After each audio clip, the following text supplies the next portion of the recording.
Hey guys, this is John. And Austin. And this is another episode of the Meatgistics podcast brought to you by Walton's. We've got a large amount of food to eat today.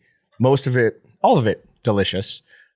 Most of it made in our brand new 2,000 square inch, 12 tray digital dehydrator. That gets up to 194 degrees. Not 190, 194. It's amazing. It is awesome. Took it out of the... First of all, I love the label. Pat did a great job on that. Very appealing. Looks nice. Oh, wait, you took... Oh, no, never mind. I just thought you took two out of stock, too. I just felt really bad. I was like, I took one out of stock. You took one out of stock. I took one out of stock. That's a prototype, yeah. That one next to it is a prototype. That's why there's two here, because I was like, if we took... Between the two of us, if we took three, that's excessive. Two, I'm okay with, but... Okay. No, what we're going to do, and I already told some people on Meatgistics this, our old prototype, which is the model we approved, so it's the same, it just doesn't have Walton's branding on it. We're going to give that away during a live stream. I have the old prototype in my house, too. I don't know what I'm doing with that one yet, but I'm going to bring that one back in, and we'll do something. Do something with it. I'm sure we can find a use for it. It's going to be harder, but yeah. Yeah, because we can't get anything for that if anything goes wrong. Oh, yeah. To be honest with these, though, too, it's not like, I don't know, it's not like a sausage stuffer or meat grinder where we have more replacement parts for it. Yeah. It's more of a, if it goes bad, we're just going to send people a new unit and Fair say, enough. Here you go. Yeah, well, we're not doing that if you win a prototype unit. No, it's kind of... It goes bad. You just get what you get. Get what you get. Okay. Prototype. But we've got a couple of different things here. First, let's talk about what was not made in the dehydrator, and then we'll circle back to the dehydrator. So a couple of weeks ago, an employee here, Colton, had it was a strip loin that he injected with sweeter than sweet. Was it sweeter than sweet? Yeah, sweeter than sweet cure, bacon taste booster, sodium erythorbate, and basically treated it just like bacon. Right? He let it sit. He did it to 10%, and then he smoked it, and it was really good to the point where we'd all decided we needed to have someone who actually knows what they're doing try to make it. So he was having trouble getting it to pick up the full 10%. So I went out, bought a strip loin, injected it. Everything worked perfectly. And we are accepting names for this. We don't know what to call it yet, but it is a whole strip loin that we cure just like bacon and then cook to 132 degrees and then fry up. Overcooked up. Actually, it doesn't feel too overcooked. It's not. It's perfect. If people could understand how good this is, it's better than regular bacon for sure. Oh, absolutely. But it's ribeye. Not ribeye. Wait, I thought you got a rib roll. Strip loin. You got a strip too? Mm-hmm. I'm so confused. I thought Colton got a strip. Mm-hmm. You got a strip too. Yeah. Okay. We'll try other things eventually, but I wanted to start with a 1-to-1. I didn't. Oh, okay. It's not ribeye. Things make more sense. More sense now. Yeah. But, so this goes back to our fundamental difference in bacon in general, though. Mm-hmm. In that I don't cook my bacon as crispy as you do. I know that. I should have taken a picture of what mine looked like when I took it home and cooked it. That's why I came in here before the podcast started and I told John, I'm like, these are like 3 times as small as they're supposed to be. Because, yeah, I just cooked mine so it was just basically warm. It was... There was this has rigidity. For those not watching on YouTube, I'm holding up a piece that is just sticking out solid. When I do it, like you can't pick up a piece of bacon and do that. I want my bacon to have some rigidity. It doesn't need to be like fully, like that has a tiny bit of flop to it, but only because it's such a big piece.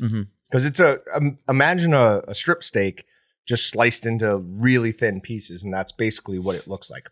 Now that piece might be slightly overcooked. It is kind of funny, like. This looks like a mini piece of steak. Uh-huh. Yep. I mean, that's what it is. It's I don't know. I find it comical in a sense. It's like, I know the whole point is to be like a steak bacon, beef bacon, but it looks funny.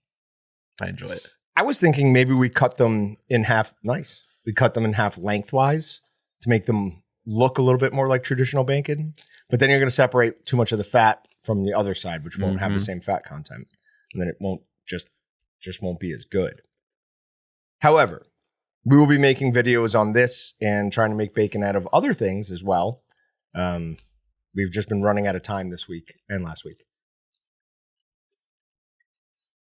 And next week.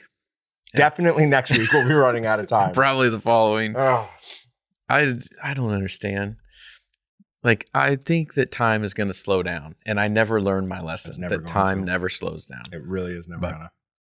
Yeah. Sad. The world moves and it moves fast. That's the way it goes. But I did some basic math on this. And once you add in, you take just the cost of the meat and just the supplies, we're at like $12.50 a pound to make it. So if somebody wanted to sell this, I mean, you're charging high 20s. Oh, somebody that's making it though too, they're probably not going to the store and buying a strip loin. Okay. Like, they're going to be doing the harvesting themselves, or they're buying boxed beef from Cargill, National Beef, somebody else, and they're buying. I mean, somebody big. They're bringing in combos of things. Like, they're bringing in a lot of stuff. They're gonna have a lower price. I love it. I think it's awesome. I think it's a great occasional treat. Taste is amazing. It's really versatile. Like, I've made BLTs out of it. Obviously, I've eaten it just by itself a bunch, probably too much. But I just don't know that it's feasible for somebody to actually like produce. I don't think it's a mass market item. It's bougie. Yeah. Like, yeah. Uh-huh. So since it is so bougie, we've been trying to come up with like a nice, they're calling it steakin' right now, and I don't like it. It's too close to steakums. Yeah. I don't know. I don't have anything for you. Yeah. I don't like steaking though. If anyone has anything good, go to the Meatgistics post on this podcast and give us your ideas. We did it a little bit on a post, but I could use some more ideas. KC strip bacon. Can't we just call it the world's most yummy, super special, good tasting steak bacon? Yeah, right. But that's the problem is you can't just call it anything. Like, you can't call it bacon. Bacon is from a pig. That's why like beef bacon has to be called beef bacon. Turkey bacon has to be called turkey bacon. They can't call that just bacon, because bacon by itself in its definition is from a pig. I've done research on this. Yeah. So okay. So the other qualifiers in there are not enough. It has to say beef. Is that the rule? If that's the rule, can you call it beef steak bacon? Beef steak. I believe if we identify the cut it's from, and that is not like, you can't just call it a steak bacon, because there is such a thing as a pork steak. But if you call it a KC strip bacon, KC strip is actually like an identifiable cut from a beef, as like, so you have that identifier in there. This is so stupid because I guarantee, and go back to fake meat I stuff. know And people use bacon in that. It's we're talking about meat. Come on, but I get it still, because bacon manufacturers want to be they don't want to share, and I understand that. I don't know. Yeah. So, but it is absolutely delicious. Highly recommend you make it. You have another piece out there. Yeah. Don't let that one go to waste. All right. So on to the other things that we have made with the Walton's 2,000 square inch 12 tray digital dehydrator that gets up to 194 degrees. We've got jerky in there and up here, and we made that today. And then yesterday, I took veggies and fruits and dehydrated them. Okay, that's enough. I was very shocked on one of the veggies I did was English cucumbers. They're gone because I ate them all. No. They were really good. And like, you know how a cucumber has a very like vague taste? Yeah. It concentrates that down, and they crisped up so nice. They were just like it was like eating a cucumber cracker, and it was really good. That's strange. I don't know. I'm gonna have to try that now. Okay. But Well, I'm concerned. I will be making more of those. Absolutely shocked at how much I like these banana chips. Oh, banana chips are the best. That's what I live for. I've never been a fan. I mean, those are pretty darn good. The flavor is excellent in them. You cooked those pretty well. You cooked them better than the apples. Austin has a problem with how the apples went. He doesn't seem to know that getting apples, even just to do that, is not easy. They sound crispy. No, I do. I do apples. You don't do apples. Yes, I do. I dehydrated before you even knew dehydrating was a thing. No, probably not. The apples taste delicious, though. But yeah, where do these stand? Oh, those are the top. Okay, I was wondering if you're waiting. So holding a piece of kiwi. This is I don't know. Never thought of doing kiwi before, but it is fantastic. Yeah. What did you explain it as? Sour, whatever candy. Like it's a sour or what are they called? Warheads? The warheads are like the ones you suck on. Oh. Like sour worms type of thing? I don't know. Oh. I had an email on it. I don't think I said anything other than sour candy. I thought you did. If I did, I'll take credit for it, but I think you're wrong. Probably deleted your email already. But yes, these kiwi are unbelievable. So all we did with everything was we sliced them up, put them in the dehydrator at 160, and they were in there for about 8 hours. With this one, you're going to want to rotate your racks, like change the front to the back about halfway through, just because, the heater's in the back. So it is going to get a little bit hotter or drier back there. So you just want to flip things around occasionally. There's a fan. Last time I did stuff, well, I guess I haven't used one of these. I used one of the prototypes. I didn't really rotate stuff. You want to rotate stuff. Okay. I'm really amazed at how much I like these banana chips. I was just searching for this email. Email's gone. Like it is nowhere to be found. I don't have emails from 9:40 to 2:22. That whole gap in my deal is gone. Yeah, so I don't know. Gotta love Outlook. Sometimes it works great. No, Outlook search is the worst. We talk about it. We talk about it in our room all the time. So all right. So all I said is Patrick said it tasted like sour candy. Okay, I thought you it was called nothing any better than that, man. Never mind. And it wasn't even me. It was Patrick. That's good. Yeah, nice and gummy. Like it tasted like an actual treat. Like not like. Are you sure you didn't talk to him about it and then he said gummy? No, we haven't talked today. Okay. So, if we did, it wasn't me, and then there's another one of me running around. So, bad news for everybody. I could eat so many of those kiwis. Mm-hmm.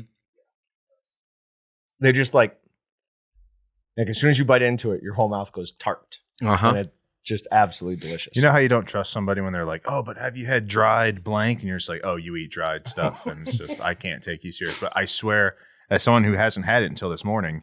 And I told him right before, like yesterday, I go, dude, kiwis are gross. Like the kids that would eat those at lunch, like just eating them with those fuzzy things. They got a grin and they got like a spoon. And I'm like, I don't even know how they got a knife to cut it in the first. Oh, I peeled it. I'm like, ugh, disgusting. Or every time you ever had mystery flavor, it's always, kiwi strawberry or something like that. So I always had like a kiwi strawberry is not a good flavor. They just default to it. And no, we accept it. It's not bad. But anyways, digress. The kiwi chips are the way to go, guys. They taste fantastic. All the fruit we did was amazing. I also did kale in there, but just to prove that it can do it. If you did some oil and salt on that, I know that was a great base. Yeah, it is, and that is what you normally do. Is you spray it with like a spray oil and then you season it. Personal opinion: if you're gonna do kale, it is 100 times better to grill it. You grill it doing that with oil and seasoning, and it is delicious. It's great. You ever done it that way? No. What does it make it like? Oh, like is it like crispy or is it? Oh yeah, it's like it's like you're eating a potato chip. Really? But it's healthy. Yeah, it's really good on the grill. Grill it over high heat. High-ish. I mean, yeah. I don't know. What's your definition of high? Like 500 degrees? I'd say like 375 to 425. Okay. To be honest, that's my typical rule of thumb. Anyways, like I almost put everything on the grill between like 350 and 450. Okay. You need a reason to go below 350 and a reason to go above 450. If you're like quote unquote grilling in some sense. So I don't know. It's a loose structure, but in that world, like some people will say grilling is like 300 degrees or higher. Right. And it's like, I mean, it is, but it isn't. Like, then some people are like, well, grilling's not till you get to like 750.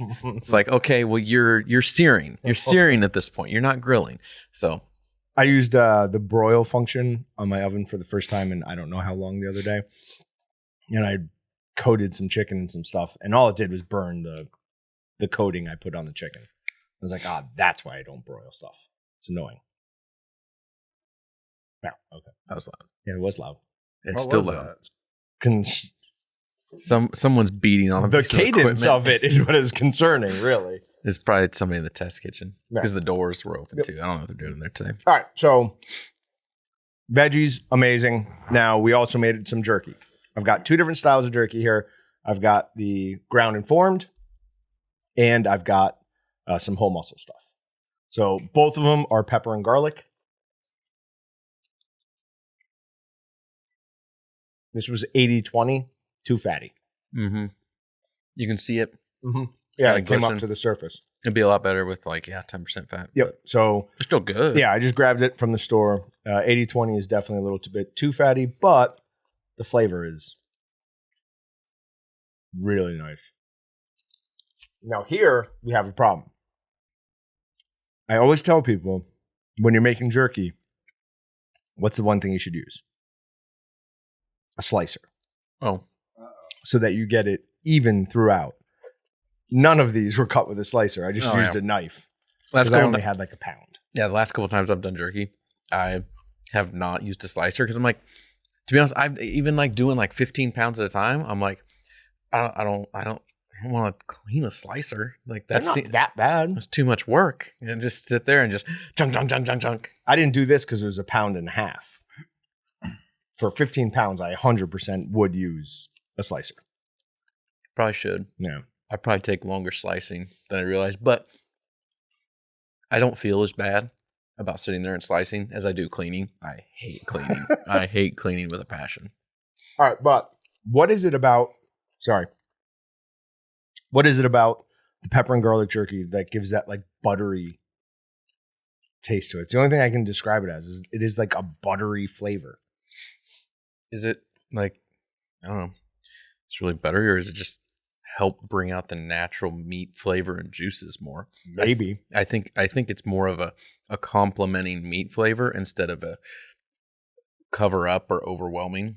It's not a habanero mango that's, I mean, the point of it is to taste like habanero mango. Right. This is like, hey, we're going to taste like jerky with some pepper and garlic to it. I can't eat. That was bad. This is a way underrated jerky seasoning, though. Very good. Very standard, simple, but it's very good. Makes me hungry. All right. Done with eating. So I said before the podcast that we would have to give Tex a shout out on this podcast because one of the things that I've been doing is looking for a new house. And like just I had one up here that we were gonna go through. It's this weird like Quonset hut type thing. It had like an apartment upstairs and like had an old business downstairs. And I thought the downstairs would be like open, but it wasn't. It was like kind of roomed off. But the big problem was as soon as we got in, which was difficult on its own, you could see the outside from the inside and not like through a window. Like the bottom was like rotted out. My real estate agent and I were both like, yeah, no, this place needs to be torn down. Like we drove all the way out here, so we should still look for it, but this place needs to be torn down. That's bad. So I was telling Tex that, and he sent me a couple of properties. And one of them he sent me is, I don't know if I showed you or not, but it is what I want. The yellow? The yellow. Yeah. It's like 3 acres, just like 20-minute drive from here, away from everybody. It's got its own stocked pond, has an in-law suite. So if my mom wants to come and stay, she can go there. And a barn with 2 horse stables. Now, I'm never going to get horses. Can I fill your stables? But I want horses? Maybe. I can't have... Where I live, I have like I have like 3 acres where I'm at. Yeah. But I can't have Animals. of any sort. I have dogs and cats. That's it. It's stupid. We're like a little mini micro neighborhood with large lots. There's, I don't know, 20 houses in the neighborhood. And you have an HOA? Loosely. Okay. You know, I've debated some of that because technically I never signed any Yeah, paperwork. you do whatever you want then. But there is an HOA, but I'm like, well, what are they going to do? I didn't sign anything. So, but I don't know. So, do you really want all your neighbors I don't hating want, you? I don't want to piss off my neighbors either. But my wife always talks about like, oh, we need cows, we need horses. I'm like, we can't have them. Can't do anything. Can't even have one. But I'll rent out my stables to you. Okay. I was actually thinking it'd be perfect for Brutus. Just leave him in there during the day. He is a horse. Yep. Well, but yeah, so I'm hopefully going to look at that this weekend. Sweet. So I'm excited for that. But and then as I was doing something else, some name change stuff going on, it was pointed out to me that you can't force someone else to change their last name, which also means you can't stop somebody from changing their last name. So I have here the documents required to legally change your last name in the state of Kansas. And they're not that hard to fill out. Just as a warning. Oh my goodness. Taylor, our shipping manager, and I were discussing doing it as just basically a gag. And I just put it on my work credit card since it's a gag. Go ahead. We have people that at like a surprising number that order from us with the last name of Walton, and they get so giddy and excited because they've sent us stuff before, like, oh, this is so cool. Oh. But I bet you we're related. Yeah, you can change your name. I don't know if you do that. I might play a little gag and fill out another one to change your last name to Tiddlywinks or something. Yeah, but you can't do it for me. That's the problem. No, you'd be surprised what you'd be able to get pushed through. All right, but okay, so real quick, just to break down, it was $167 for the strip loin. After pumping it, it weighed 15 pounds, so it's 11 pounds for just the cost. Then we're making it about 13 to 14 pounds for all the additives. Then you got to add in labor, and I'm telling you, I don't think you could. Would you pay $25 a pound for that bacon? Would I? No, because I know how to make it. I would make it. If I could not make it and I saw that, it would be like I don't know, a couple times a year maybe type of deal. Okay. It's like a special occasion. It would not be with any regularity at all. So probably not something that you could produce and sell. I personally don't think so. Okay. I don't know. If you were a commercial processor, because you can, how you can package things and then freeze it. I mean, you can make a small batch, have a crazy high price on it, and yeah, you'd sell it. You'd sell it quick enough that you'd make a high enough margin on it. Why not? But I don't think you're going to have any real volume to it. When's the last time you froze bacon? All the time. How long do you keep it in the freezer for? Forever. Have you ever noticed a metallic taste to it on old bacon? Nah. Is there probably though? Yeah. Okay. Do I notice it? Nah. You don't have a sophisticated enough palate to pull that out. Yeah, I don't. Someone was asking me something about that recently. They were like, "Can you taste the difference between this and that?" And I'm like, "Dude, you have no idea who you're talking to." Wrong person. I might be in the meat industry, but that doesn't mean that I have the palate of someone that should be working in like Excalibur's R&D department. You're not a meat sommelier. I'm not qualified to do that. Right. But yeah, no. So, and they say one of the reasons for Bacon Taste Booster was to fight off the metallic flavor of frozen bacon. So I just like the fact that it makes bacon taste more like bacon. So I'm always happy with that. All right.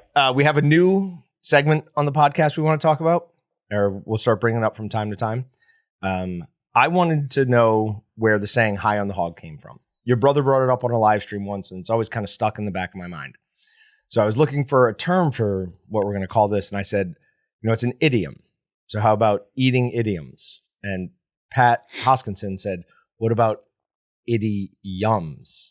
And just stars went off in my baby. Like I literally, it was like I got a concussion. So it's just going to be called Idi Yums. So the saying high on the hog, so higher up on the hog were the nicer cuts, so the rich could afford them, while paupers could not. That's the term that they used there, is paupers. Another theory is that the teats on a sow, the ones that are higher up, produce better milk and therefore create better hogs. Now, Dylan's reasoning for it is still correct, is that the fat that's higher up on the bacon is better. So like back fat for bacon is going to make a better sausage than belly fat, which is correct because, you know, it's the same thing. It's a nicer cut that's higher on the hog. But yeah, so Interesting. you'd be surprised at how many meat and food related idioms we have out there in America. It's a lot. So this is a going to be a well-stocked segment. We will have Sweet. always have something to talk about there. All right, moving on to meat matters. China lifts its 5-year ban on Belgian pigs, pork producers, over African swine fever. Now, I'm incredibly surprised at this because I don't know how close you've been following it, but we've talked about it a time or two here. China is cutting their pork production internally. Mm-hmm. And that's straight down from the CCP. They don't want their producers making as much pork. So if they're internally suppressing pork production, why are they then lifting a ban and bringing in imports? Right? It doesn't make any sense. No idea. There's something funny going on in the Chinese meat market right now, and I don't know what it is, but I see it. Like it's their number one is the number one protein that they eat. All of a sudden, they've started cutting production because they say demand is down, and now we're bringing in imports. I wonder if African swine fever got in there, and they're just hiding it. They're saying, no, we told them not to make as much pork. I don't know. Could be. I don't know. Because, that doesn't really make a lot of sense. I'm sure there's a reason of sorts, but I don't have any other ideas. It's weird, though. They do something on pork, though. It affects almost all the rest of us because they're so big. They're easily the biggest pork eating nation out there by far. Excuse me. Yeah. Hold on a second. I've got an idea. Did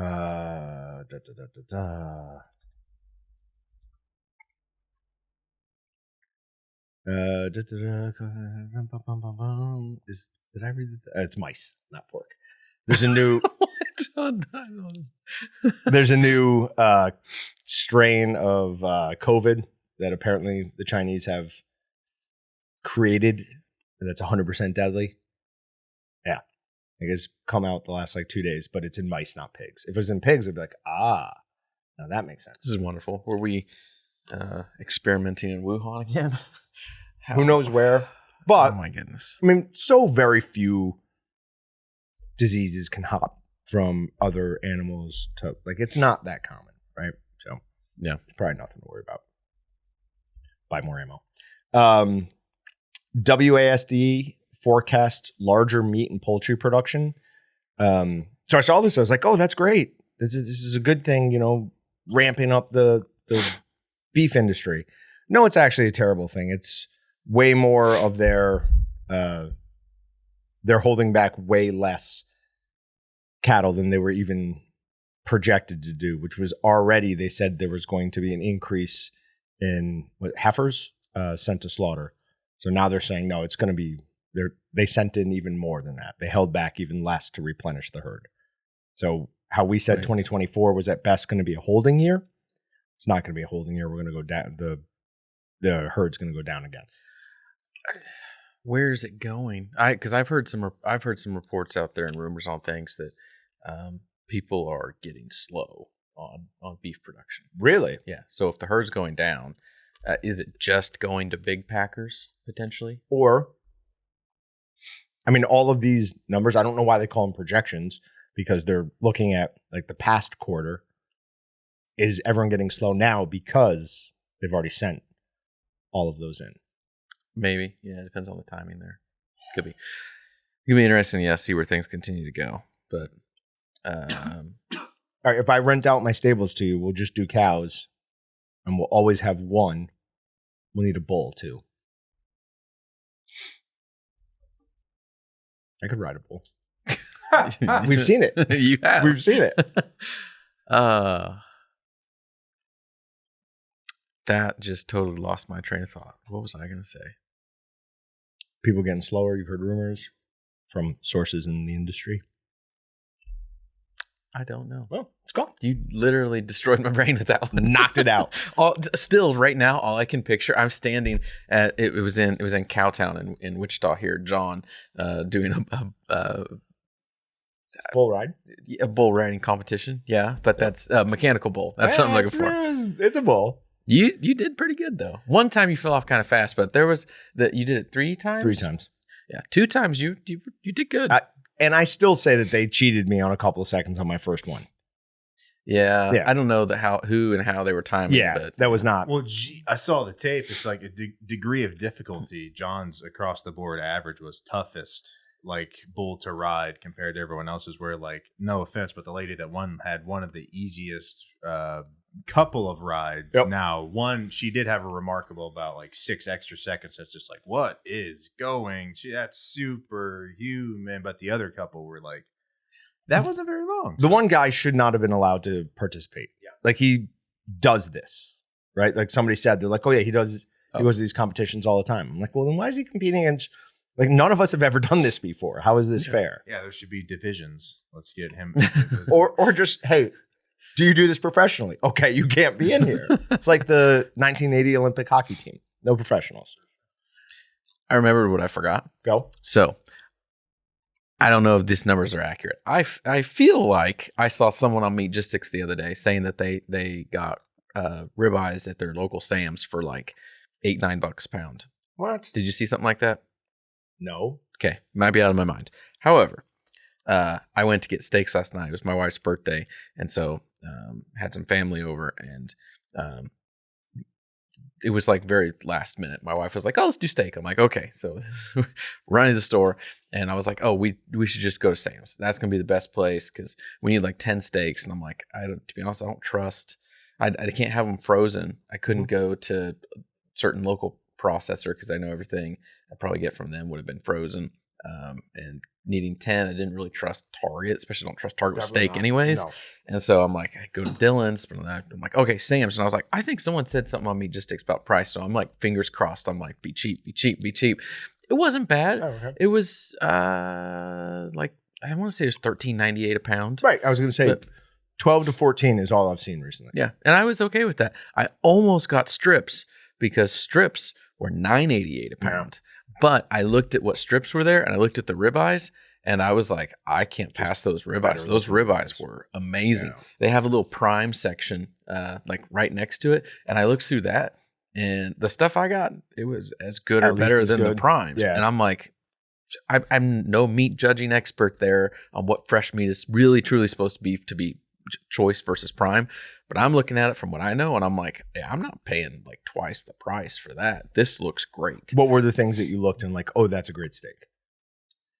Size of the spinalis and your marbling content. That's what I look at like, too. Where's the fat placement and the amount and the overall marbling, because you get like ribeye's not as bad, but like strips sometimes, like look at strips and there was a bigger difference on the strips that's why I didn't buy the $9.88 a pound strips, because they looked like just a solid thing of pink and I'm like, yeah, there is nothing in that. Right. It's gonna be too tough.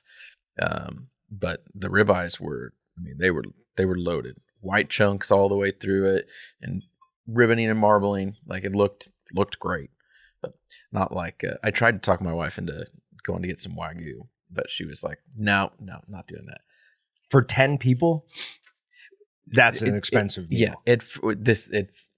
The whole thing evolved from, I thought we were doing like, dinner earlier for us and then snacks for like kind of everybody later. And then it was like everyone.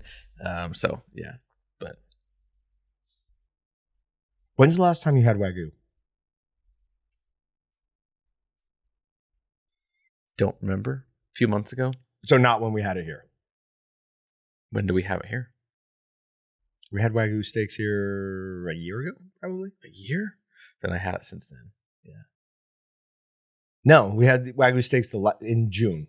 It was the last time I went up to pick up my quarter from Crable's. I picked up some Wagyu steaks when we ate them here. I don't know. You may have had them since then?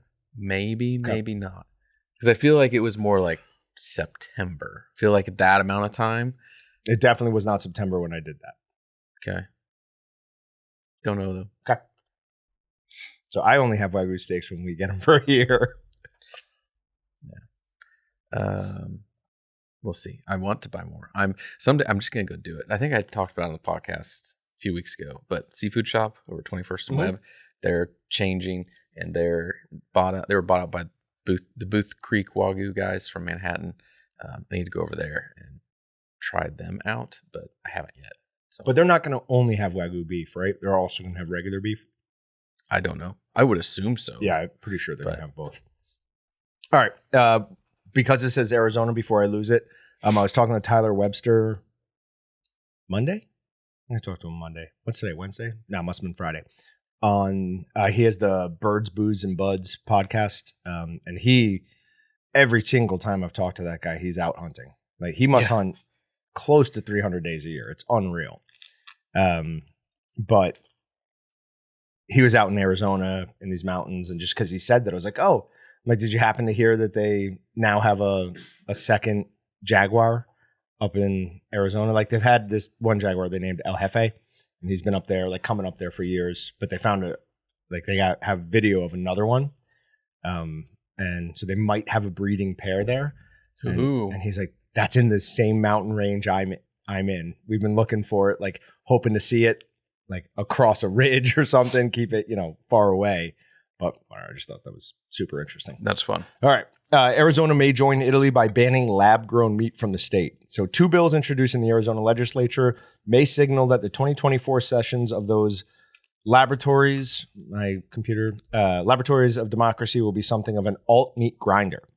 HB 2121 prohibits anyone in Arizona from offering to sell or produce a cell-cultured animal product for human consumption. Then they have a bunch of fines, everything in there. The bill defines cell-cultured animal products as any cultured animal tissue produced from in vitro animal cells outside the organism from which it's derived.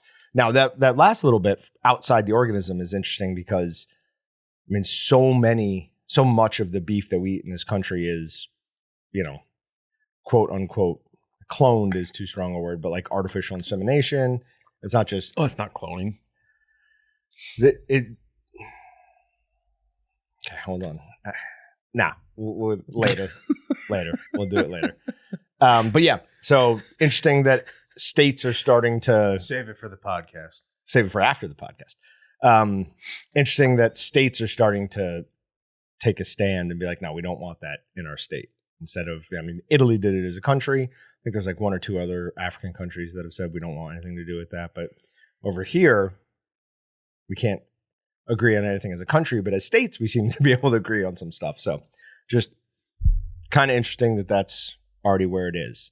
A $3,500 toaster for steak.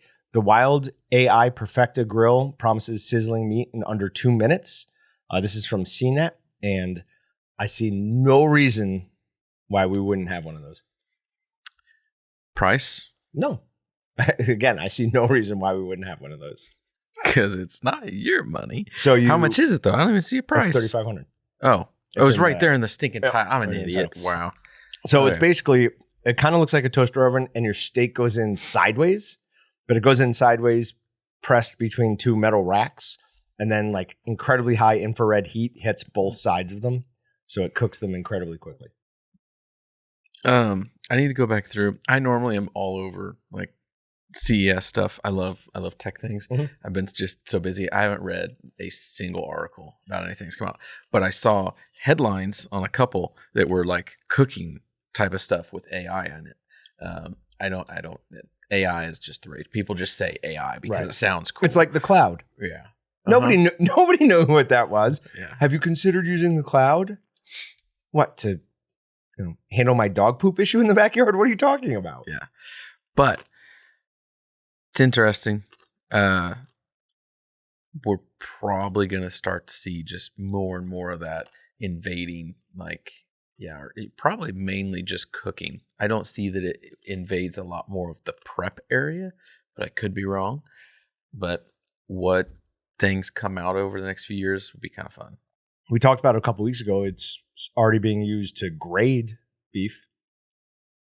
That's kind of the prep. Yeah. And then it might also be able to look at slabs of beef and like tell people where to cut. Right? Yeah. I don't know. So the disappointing thing is that you didn't display this story 2 days ago. If you'd done it 2 days ago, we could have saved $1,000 on the pre-order. That might have been in your budget. I played around with the idea, but decided I like my job too much. You could fit that in your budget. You just got to figure out how you're not going to spend this stuff on other things. Well, we know one budget it's not coming out of. Is it safe to store fresh meat in its original butcher paper wrapping? What do you think? It should be yes. Are they going to say no? That's my guess is that someone puts that in there because they're going to say no. They actually did a pretty good job. They talked about how long you're going to do it. So, I mean, yeah, technically, I know people get antsy about storing anything in any container for any length of time if it's a certain length. I mean, whether if it's plastic related or metal, the only thing I know of that doesn't really have an issue is glass. Metal can cause problems. Plastic can cause problems. Yep. I'm assuming they have something for paper, or if it's freezer paper. They said butcher paper. Okay. Yep. So just butcher paper. Okay. Freezer paper. Yeah, you got some plastics in there. Is it plastics or wax? I assume it's still plastic. I think it's wax. Is it wax? I think it's always been wax. I don't know. I just kind of figured that was still plastic. Is it like is it wax? I don't know. It's a wax. I have no idea. Right. Well, we need to, yeah. Hold on. Let's see what we can find. Darn, you're right. 5% polyethylene. Okay. I'm going to say because I've always thought it was wax. In the past, one of the vendors that we have bought this from had plastic in their name. Oh, that's not good. So I'm like thinking that I'm like, some level, there's plastic at some level in there. But yeah, polyethylene. But yeah, so 40 pound of paper, long 5 story pound short, of that. you're fine to store it short term in your fridge. If you're moving it to your freezer, you have to change it to something else. Microplastics found in nearly 90% of meat and plant-based proteins. So my only note on this is basically, if you don't want to be eating a ton of microplastics, you kind of have to just go hunt your own food at this point. I saw some stuff on that recently too. Just like, yeah, anything you get from the store, a bottle of water. You drink a bottle of water, you're drinking microplastics. It's just in everything because if something touches something else, and then it all just kind of mixes. Some of it transfers. Yeah, but I don't know. Do you remember we talked about that fungus that they had created that's going to eat plastic? Yeah. Or maybe it was a bacteria. But once that gets loose, forget it. Goodbye, world. Goodbye, everything. It's going to be like, oh, you have plastic in you. I want that. Ooh, that would suck. Yeah. So, should be fun. What do Mexico's duty exemptions mean for imported pork, beef, and poultry? Not going to touch on this much, but it is interesting that they've already extended the duty-free import exemption through all of 2024. So Mexico has said any imports coming from the U.S., we will not be putting any of these specific duties on. So I'm wondering, is Mexico also struggling in their beef industry? Probably. It would make sense. So who's not? Brazil? Are they the only ones? One would think, yeah, they're far enough away. Totally different weather patterns. I would assume Mexico is close enough that they experience So similar you're cycles still that we very do. much in on this is all just about the droughts we've been experiencing. It's my thought. I don't know. Am I basing my opinion on anything? No. So it's an opinion. Okay. I'm a little deeper in the conspiracy theories than you are. California fully implements Prop 12 pork measures. So this was, they passed in like 2020 or 2021. Everything just finally went through. This is, you have to give each sow so much room. They have to have so much acreage, or not full acreage of pig, but so much square feet of land that they can naturally eat in. So like tear up the ground, look for grubs, bugs, all that type of stuff. So that finally has gone through. And I know Missouri is really upset and struggling with this. I guess because of how they generally raise their pigs. Mm-hmm. And it would have to separate out, like none of this can be shipped to California. So Yeah, there's a lot of states in the center of the country there that are big on pork, like Iowa. Mhm. There's more pigs in Iowa than there are people. But it says in the article that what's her name? Ashley Hinson from Iowa, and then Roger Marshall from Kansas are two that are introducing the Eats bill to counteract Prop 12. But we'll see if that goes through. I think I'd be on board to do that.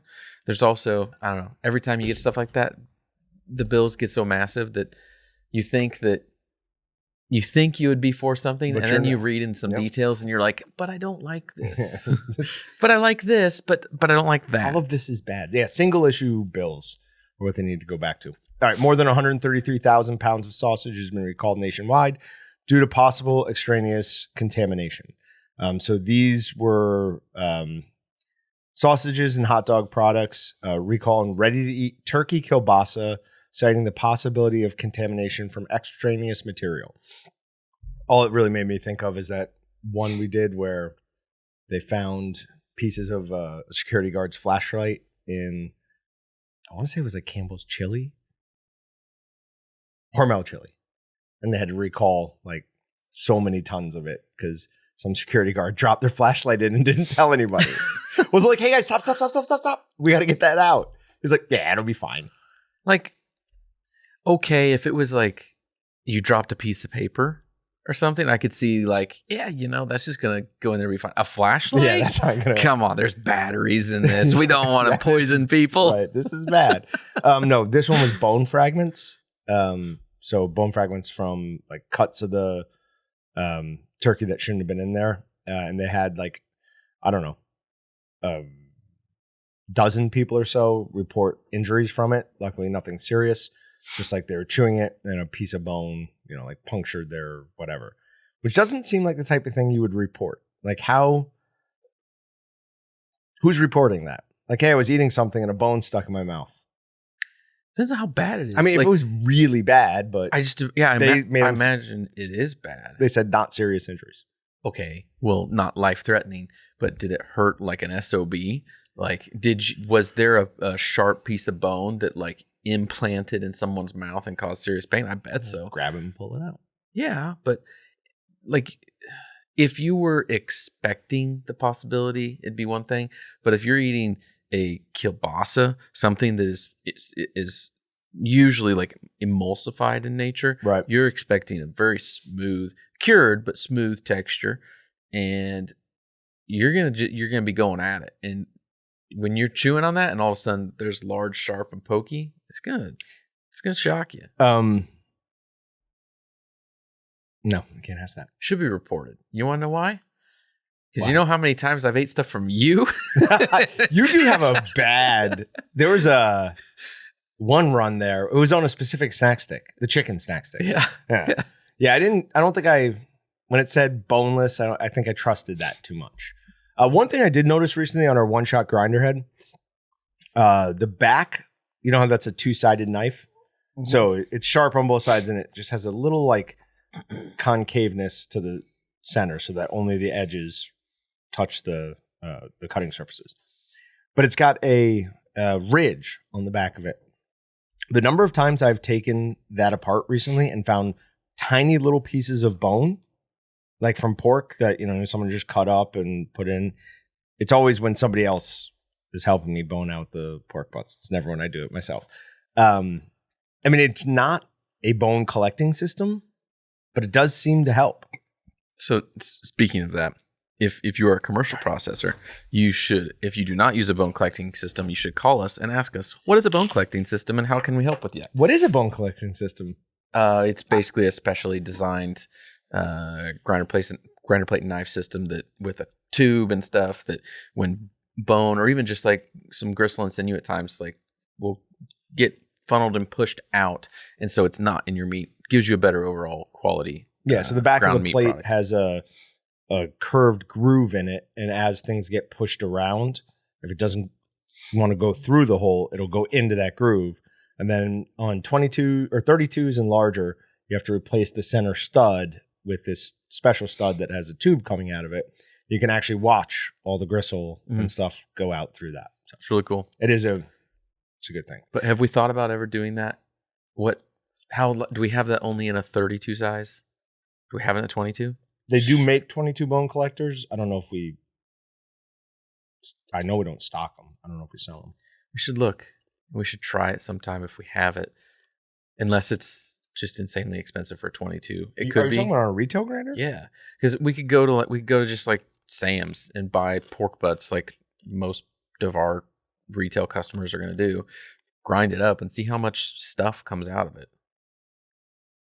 Give people a good like demo of like, here's what it looks like with. Okay. Because it doesn't just always collect just bones. It's like sometimes gristle and stuff too that just doesn't want to go through the grinder plate and it hits the bone collector groove and comes out. So it's not just bone. For our dry cured sausage, that would be fantastic. Yeah. I hate that in dry cured. Because at least when you thermally process something, you get hot enough to start to break down stuff. Yeah. And you don't with that at all. Yeah. What did you think about so we just took out, we're going to skip the wild card, which is the most wild card thing to do. Just not even do it.